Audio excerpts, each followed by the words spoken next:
in the next while. But certainly for the Superbike riders, they're going to just have to come together. They could well be able to talk, as the Safety Commission. Traditionally, we see 3 riders from the Safety Commission come together and make a decision about what to do. We saw that, if you think back to Lauscher's Ring in 2016, we had similar conditions to this. Obviously, Sepang, we've had similar situations as well. Well, I know who might be the only rider who wants to make sure that something happens this afternoon, and that'll be Jonathan Rea, because if the Superpole race is cancelled, he's going to lose potentially 12 points there. Well, I remember at Assen when we had the snowstorm a few years ago in 2019, Johnny was one of the few riders that was out there saying, oh, we should be able to race in these conditions.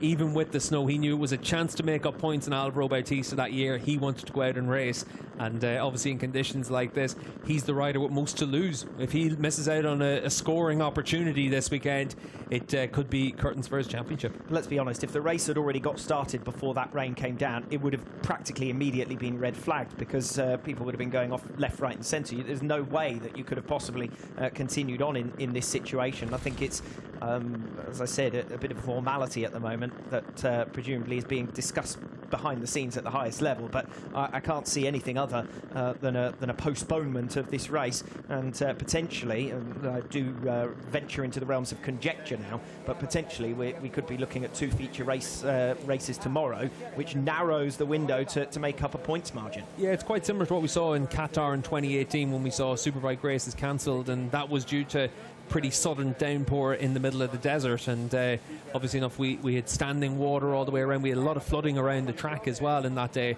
and conditions were on the limit. But here today it's pretty clear when we saw the image of that Marshal walking through the puddles just how deep that standing water is, and you can see here from these shots the rain's still coming down unabated.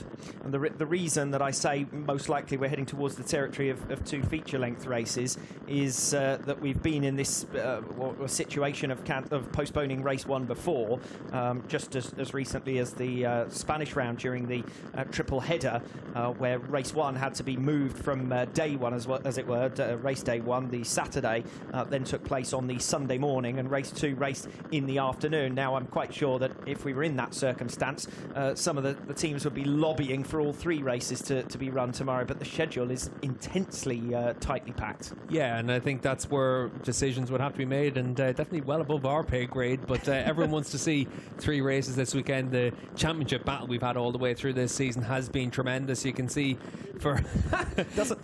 Doesn't stop us from offering some conjecture, though, does it? It might be above our pay grade, but it won't stop us from passing comment, as Toprak Razgatlioglu gives a little bit of an extra dousing to Jules Cluzel. Well, I said previously I wanted to know where Cluzel had managed to get to. The number 16 tattoo on his back gives it away, if nothing else. And he and Dominic Egerter before him already claps of thunder now, I think I could hear there, either that or something similar. But yeah, all going on.